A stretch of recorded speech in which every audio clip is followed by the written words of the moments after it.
C'est parti. Seigneur, je veux bénir Martin, je veux bénir la parole que tu as mis dans son cœur. C'est toi qui la propage à travers sa bouche.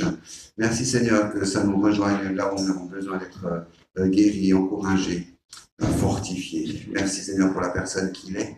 Merci pour ton Saint-Esprit qui le remplit, qui se déverse encore et encore maintenant. Toutes choses nouvelles pour qu'il puisse être lui-même, je veux dire, réjoui. Et j'avais le mot surpris, mais réjoui surtout. Réjoui de te voir en action à travers lui. Alors je bénis Martin, je bénis son épouse et sa famille, dans le nom de Jésus. Amen. Amen. Alléluia. Wow. Et Dieu est bon. Il n'a pas changé. C'est bon d'être dans la maison du Seigneur, qu'il y a des bonnes choses qui se passent, comme ce matin. Et on sait qu'il était là bien avant. De toute éternité, il est Dieu. Alors Seigneur, merci pour ce temps de prédication. C'était une joie de pouvoir exercer le ministère dans cette maison spirituelle. C'était une joie de vous retrouver chacun et chacune. Et je vous salue dans le beau nom et grand nom de Jésus-Christ. Alléluia. Alors en préparant cette matinée, j'ai une vision. J'ai vu des chalets suisses, puisque non suisses, avec des cheminées sur chaque chalet. Et il y avait des cheminées, il n'y avait pas de fumée qui passait. D'autres, il y avait un petit peu de fumée qui montait, qui sortait de la cheminée. Et d'autres, il y avait beaucoup de fumée qui montait. Et le Seigneur me dit que chaque chalet représente chaque foyer chrétien en Suisse. Amen. Et certains ont arrêté de prier, c'est pour ça que dans la cheminée, il n'y avait pas de fumée. D'autres, c'est occasionnel, alors il y avait un petit peu de fumée qui sortait, on pouvait voir dans le ciel. Et puis d'autres, il y avait beaucoup de fumée qui partait. Amen. Et après, la vision m'a montré qu'est-ce qu'il y avait de la fumée. Et quand il y avait de la fumée, j'ai vu 2 anges glorieux couleur or qui étaient là avec des livres, avec des stylos, avec des objets. Ils étaient là pour bénir et pour protéger et pour garder. Et il y a un appel vraiment du cœur de Dieu, de l'Esprit de Dieu, ici en francophonie, ici en Suisse, un appel à la prière personnelle, à la prière. Le Seigneur dit, je suis celui qui répond toujours aux prières. Je suis le même hier, aujourd'hui et éternellement. Je n'ai pas changé. Je demande simplement que mes enfants s'arrêtent et viennent devant moi pour pouvoir me rechercher, moi. Pas pour que je vous bénisse, mais pour être avec moi. Et parce que vous me cherchez, moi je répondrai sur vous, mes bénédictions, ma vie, mes options, mes révélations. Je n'ai pas changé. C'est toujours le Dieu qui répond à la prière. Je veux donner, je veux appeler l'Église de Suisse particulièrement à se mettre à genoux. Car je suis pas je suis au-dessus des circonstances. Mais si tu viens de ma présence, tu auras le réconfort, tu auras l'amour que tu as besoin, tu auras la force. N'aie pas peur. Mon fils, ma fille, vient de ma présence. Je suis toujours le Dieu qui répond à la prière. Toujours le Dieu du salut. Je suis toujours le Dieu qui est proche de ton cœur. Je t'aime, mon fils, ma fille. Mais j'aimerais tant déverser mes pensées. J'aimerais tant donner et rassurer mes enfants. Mais vous fuyez loin de votre lieu de prière. Et le Seigneur dit, revenez à moi de tout votre cœur. Et si vous revenez à moi, j'ouvrirai pour vous les écluses des cieux. Et je ramènerai ma présence, ma gloire. Et tu feras une différence dans ce monde de ténèbres. Pas pour ce que tu fais, mais pour ce que tu es. Parce que ma présence et ma bénédiction t'accompagneront. Que celui qui les écoute ce que l'Esprit dit à l'Église. Amen.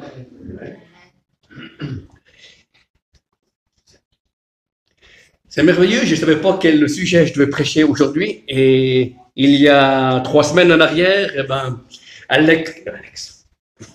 Carl a parlé de Jésus le bon berger.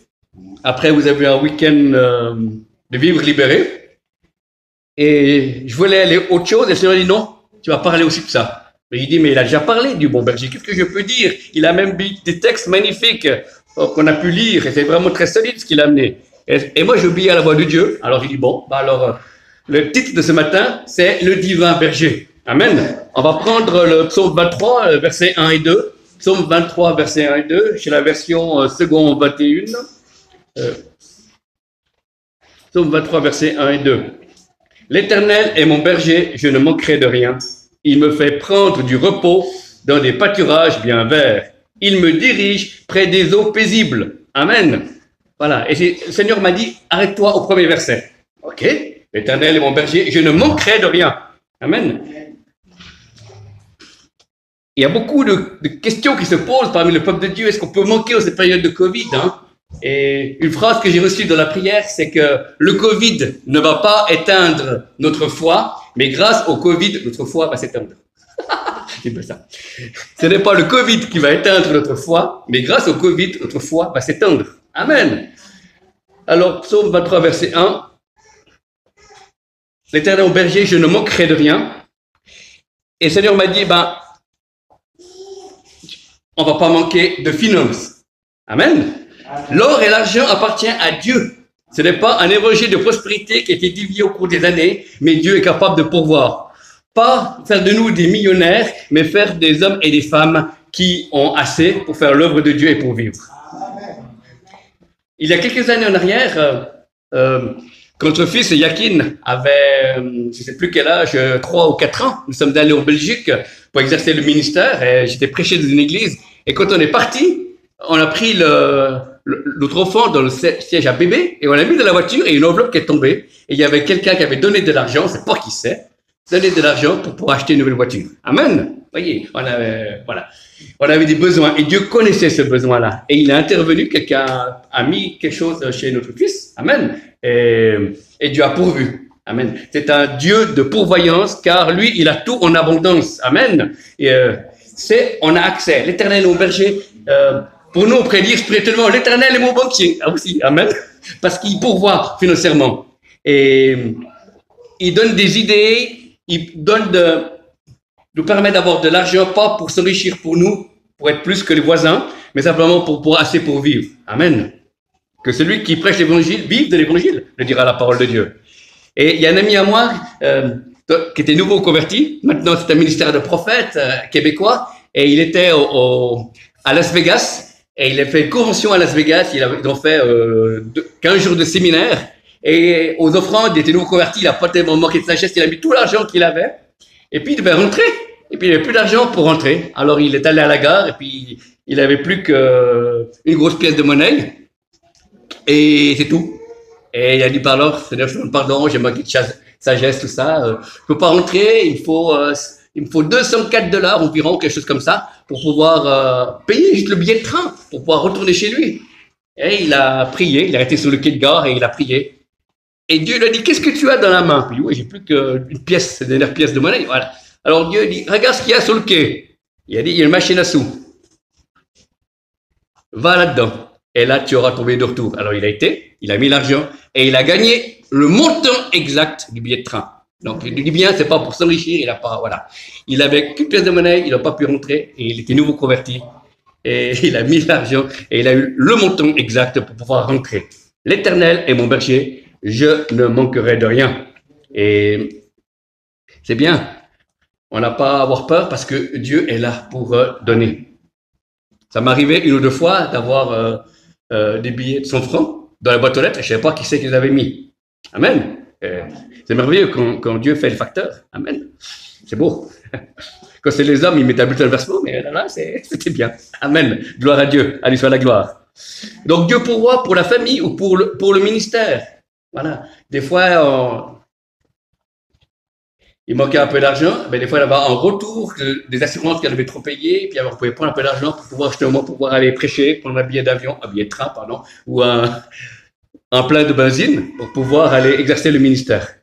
Et puis des fois, Dieu te donne de l'argent pour toi personnellement, pour montrer simplement qu'il t'aime, parce que Dieu est notre Père. Amen. Et des fois, ça m'est arrivé que des gens, à la fin d'une prédication, ils m'ont mis de l'argent dans les poches, c'est particulièrement dans les milieux africains. Et puis, ils me disent, ça, c'est pour toi. Et puis, ils ont donné aussi pour l'offrande, pour le ministère. Amen. Et Dieu nous aime. Voilà. Dieu veut nos cœurs, mais Dieu est celui qui pourvoit. Et je crois qu'en Suisse, on a peur de parler d'argent, parce que c'est tabou, mais je crois tout à fait que si quelqu'un a un peu de peine, que Dieu va pourvoir pour trouver une solution, parce que Dieu est amour. Mais il ne fera pas de nous des millionnaires. Amen. En tout cas, financièrement. Mais il a la capacité de pouvoir donner de l'argent. Et ça, on n'a pas à avoir peur si on est dans l'œuvre de Dieu. Cherchez premièrement le royaume de Dieu et sa justice, et toute chose vous sera donnée par-dessus tout. Le deuxième point, l'Éternel est mon berger, je ne manquerai de rien, je ne manquerai jamais du pardon de Dieu. Wow, c'est fantastique, c'est merveilleux.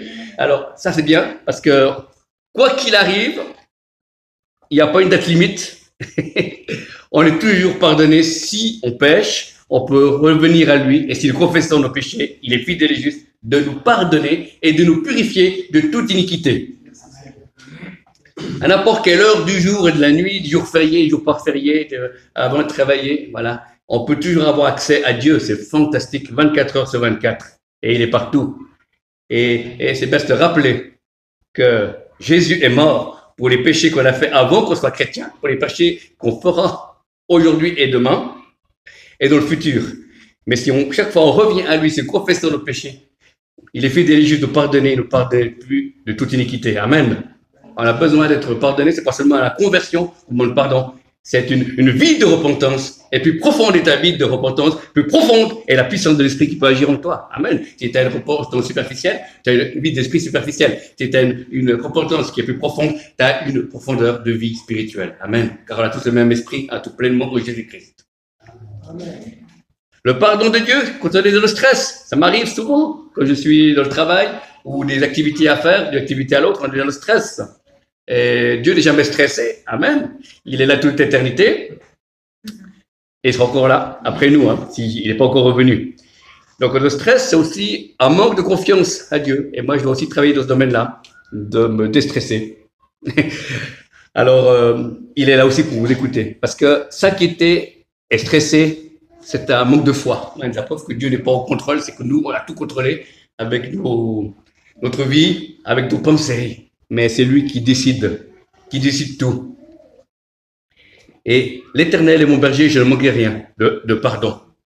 Parce que quand on est pardonné Dieu, eh ben, on retrouve la communion qu'on avait avant qu'on ait fait ses péchés. Amen. C'est pour ça que des moments, on ne sent plus la présence de Dieu parce qu'on a péché. Des moments, on devrait s'arrêter au lieu de continuer à avancer dans nos vies chrétiennes ou dans nos journées quotidiennes. Et revenir là où on a péché, et après on retrouve cette communion avec Dieu. C'est humiliant pour la chair, mais c'est précieux. Et si on est spirituel, on veut à tout prix. Moi, au début de ma conversion, je faisais un péché, puis j'attendais des fois une semaine pour revenir, puis depuis un peu, étant pécheur light, je péche un peu moins, et bien dès que je sens que j'ai péché un peu plus, et ben je reviens tout de suite et je retrouve cette communion avec Dieu. Parce que si nous confessons nos péchés, et ben Dieu nous garde un ciel ouvert sur nous. Et si nous confessons pas nos péchés, eh ben, il y a quelque chose qui est fermé. On a toujours l'amour de Dieu. Dieu nous aimera autant avant ou après, mais il y a une intimité avec Dieu. On perd cette saveur de l'esprit, cette fraîcheur de Dieu. Et Dieu nous appelle à revenir dans cette présence par la repentance. Par la repentance, oui. L'Éternel au berger, je ne mourrai rien. Parce qu'on peut être pardonné en tant qu'église, en tant que couple, en tant que famille. On a le droit d'être pardonné. L'homme a été créé pour être pardonné. Amen. L'homme a été créé pour être guéri. L'homme a été créé pour avoir une communication avec son Créateur. C'est ça qui est merveilleux. Dieu nous permet de pouvoir s'approcher de lui parce qu'il nous aime, parce qu'il nous connaît, parce qu'il transforme. Il est toujours le glorieux libérateur. Il est celui qui veut qu'on lui fasse de plus en plus confiance et qu'on lâche nos sécurités. On va de gloire en gloire et on doit lâcher nos sécurités. Tout ce qui passe avant lui doit devenir secondaire et on doit se confier à lui.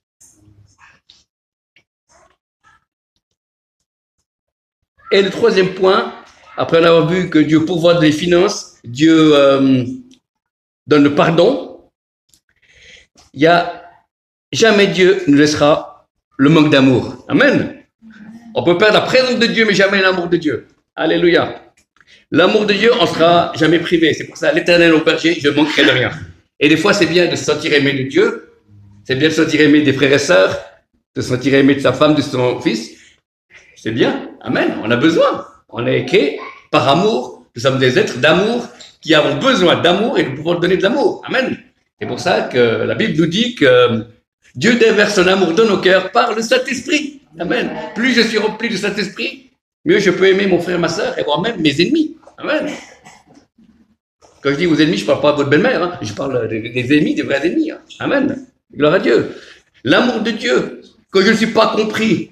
L'amour de Dieu, quand des fois je sens que j'ai juste la décision que je prends, mais ça ne plaît pas aux hommes humains.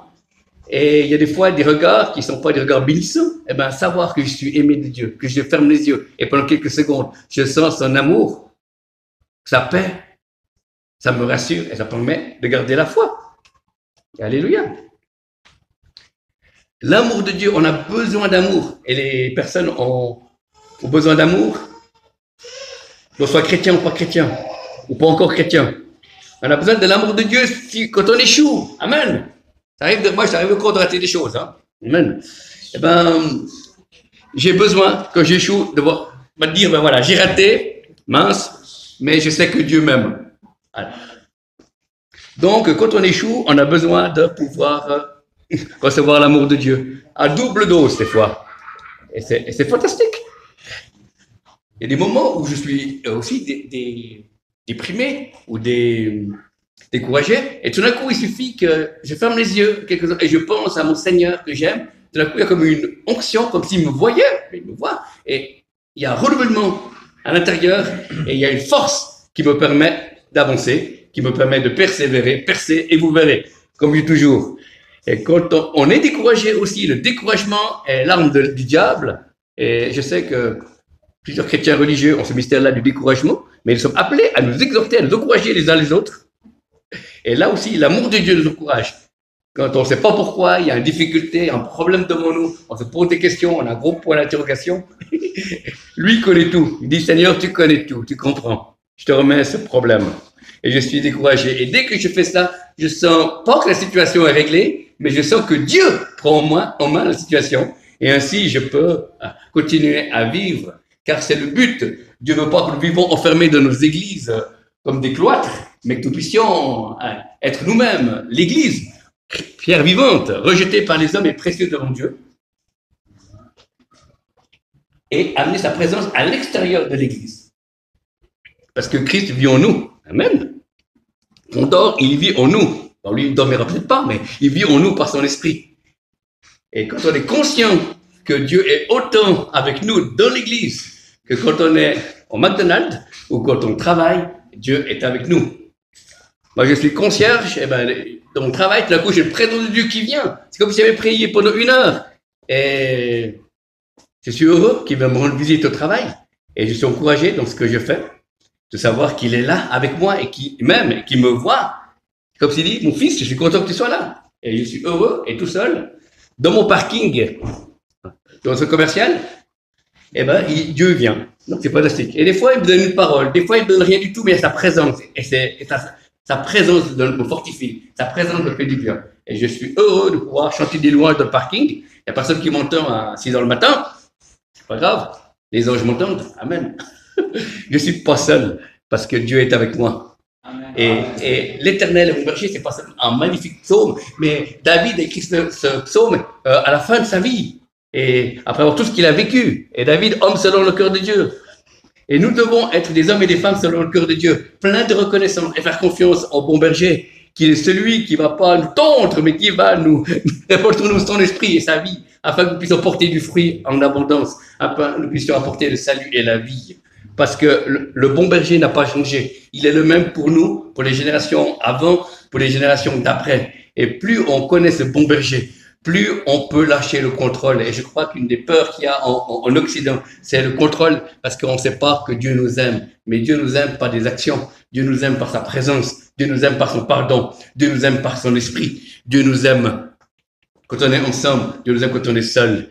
Dieu est avec nous. Et si Dieu est avec nous, qui sera contre nous? Et c'est une joie de pouvoir servir ce Jésus qui est mort et ressuscité à la croix afin que nous ayons la vie éternelle. Il est toujours celui qui baptise de Saint-Esprit et de feu. Il est toujours celui qui a dit, allez, jusqu'aux extrémités de la terre, apportez la bonne nouvelle. Baptisez-les au nom du Fils du Saint-Esprit. Et au Seigneur, leur tout ce que je vous ai appris. Et le Seigneur les accompagnait par des signes, des miracles et des prodiges. Alors, la Bible n'a pas changé, frère. Notre théologie peut changer, nos émotions peuvent changer, nos églises peuvent changer. Covid ou pas Covid, mais lui ne change pas. Il est toujours celui qui guérit. Il est toujours celui qui sauve les vies. Il est celui encore qui inscrit les noms de livres de vie. Il est celui qui pardonne. Il est celui qui est là pour te faire du bien. Car il veut une chose, te rendre semblable à Jésus.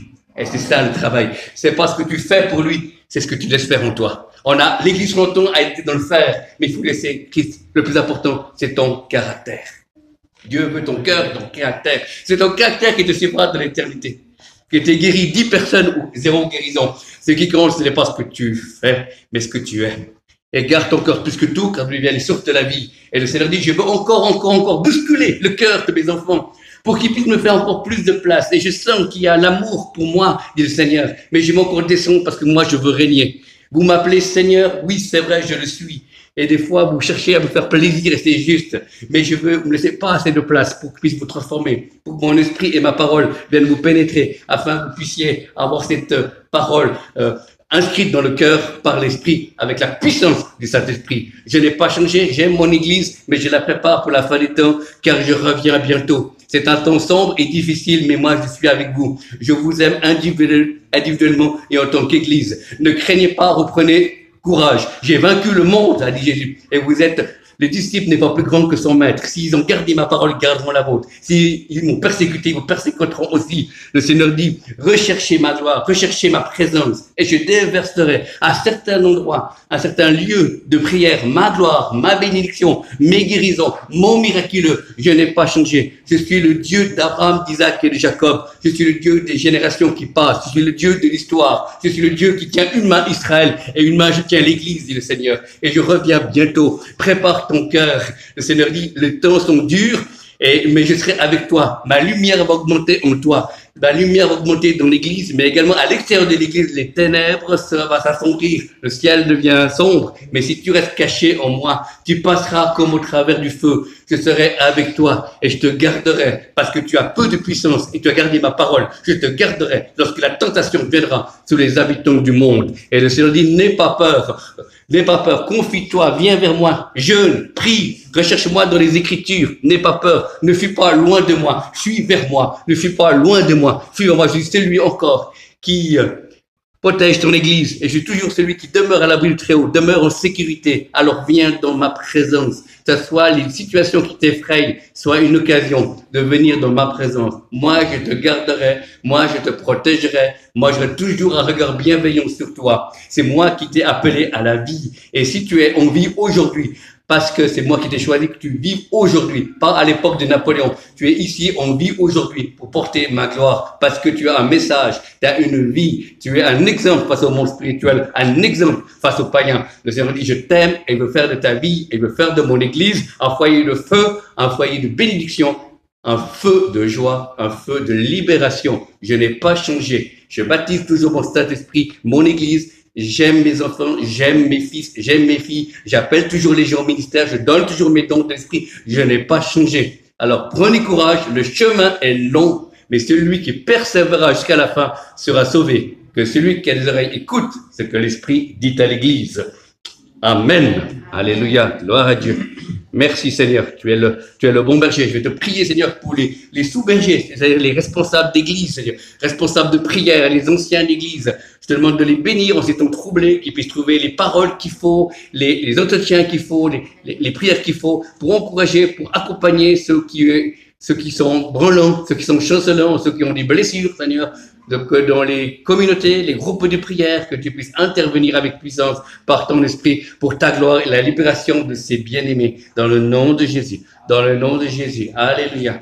Il y a une onction de guérison que le Seigneur va redonner à l'Église. Le Seigneur dit, je n'ai pas changé. Il y a une onction de guérison qui va revenir. Et plusieurs malades sont guéris à différents endroits. Alléluia. Il y a une personne qui nous regarde par l'Internet, une personne qui a un problème à l'oreille gauche. Le Seigneur touche cette oreille gauche. Soyez bénis dans le nom de Jésus. Soyez guéris dans le nom de Jésus. Que la vie vienne dans votre oreille et que vous puissiez entendre normalement dans le nom de Jésus. Dans le nom de Jésus. Derrière l'oreille, il y a quelqu'un qui a pris un coup. Il y a une douleur derrière l'oreille. Et le Seigneur vous touche également. Recevez la guérison dans le nom de Jésus. Il y a 2 personnes qui ont un problème de diabète. Le Seigneur vous touche maintenant. Recevez la guérison dans le nom de Jésus. Recevez la guérison dans le nom de Jésus. Il y a une personne qui souffre de l'asthme. C'est un enfant. Que le Seigneur guérit cet enfant de l'asthme dans le nom de Jésus. Que le souffle de vie vienne en lui dans le nom de Jésus. Et nous maudissons la maladie, le chassons. Ces problèmes datent dans le nom de Jésus. Nous proclamons la guérison dans le nom de Jésus. Il y a 2 femmes qui souffrent de migraine à la tête. Que le Seigneur les touche maintenant. Que vous soyez bénis et guéris dans le nom de Jésus. Afin que vous ayez plus ces migraines qui viennent régulièrement vous embêter. Dans le nom de Jésus, ces 2 femmes recevez la guérison maintenant dans le nom de Jésus. Dans le nom de Jésus. Une personne qui a un problème à l'épaule gauche. Le Seigneur touche également. C'est une douleur qui vient, on ne sait pas si c'est pas à cause du travail ou à cause du sport ou une chute ou un coup, mais quelqu'un qui a un problème à l'épaule gauche, recevez la guérison dans le nom de Jésus. Aujourd'hui est le jour du salut. Aujourd'hui, c'est la guérison pour vous recevoir, ni par force ni par puissance, dans le nom de Jésus. Dans le nom de Jésus. Alléluia. Une personne est guérie d'un tibia. Il voit les visions d'un tibia, qui a eu un choc, peut-être, un problème, une douleur. C'est guéri de votre tibia dans le nom de Jésus-Christ de Nazareth. Amen et amen. Merci Seigneur. Alléluia. Merci Seigneur. Alléluia. Et pour finir, deux dernières paroles. Une personne qui a un problème d'eczéma de peau, et que le Seigneur touche cette personne, soyez guéri dans le nom de Jésus. Dans le nom de Jésus. Et la dernière parole, c'est quelqu'un qui a des problèmes cervicales ici. Il y a eu un choc, comme un coup du lapin, soit en voiture, soit en faisant du sport, dans un faux mouvement. Il y a des vertèbres, il y a des douleurs qui viennent. Recevez la guérison dans le nom de Jésus. Recevez la guérison dans le nom de Jésus. Alléluia. Amen. Et je prie, Seigneur, pour toutes les personnes qui sont découragées. Je prie pour toutes les personnes qui nous regardent, qui sont avec nous, qui sont découragées, que le couragement vient de la part de l'Éternel dans le nom de Jésus. Je lève les yeux vers les montagnes, d'où me vient le secours. Le secours me vient de Dieu qui a fait la terre et les cieux. Recevez l'encouragement de Dieu dans le nom de Jésus. Et par rapport au message que ceux qui ont besoin de finances, simplement pour finir le mois ou dans le domaine de leur vie, eh bien que l'Éternel puisse être leur secours. Nous proclamons que celui qui pourvoit à tous nos besoins, avec richesse et gloire en Jésus-Christ, que ses frères et sœurs puissent avoir les finances pour ce qu'ils ont besoin dans le nom de Jésus, sans crainte, en sachant que l'or et l'argent appartient à Dieu, dans le nom de Jésus. Amen. Et te prie pour ces gens qui doutent encore du pardon de Dieu, s'il y a des gens qui nous regardent, qui doutent du pardon de Dieu, qui puissent avoir confiance que Dieu nous aimera toujours et qu'il peut nous pardonner à n'importe quelle heure du jour et de la nuit et qu'il y a accès auprès de lui pour le pardon. Nous brisons toute incrédulité qui croit que Dieu ne voudrait pas se fâcher contre nous, ne voudrait pas nous pardonner. Il est lui-même le pardon. Amen. Il est mort pour cela et ressuscité pour cela. C'est pour ça qu'il peut nous pardonner. Et pour le dernier, ceux qui douteraient de l'amour de Dieu, il y a des gens qui servent Dieu, qui aiment Dieu, et qui sont sauvés, nés de nouveau, baptisés. Mais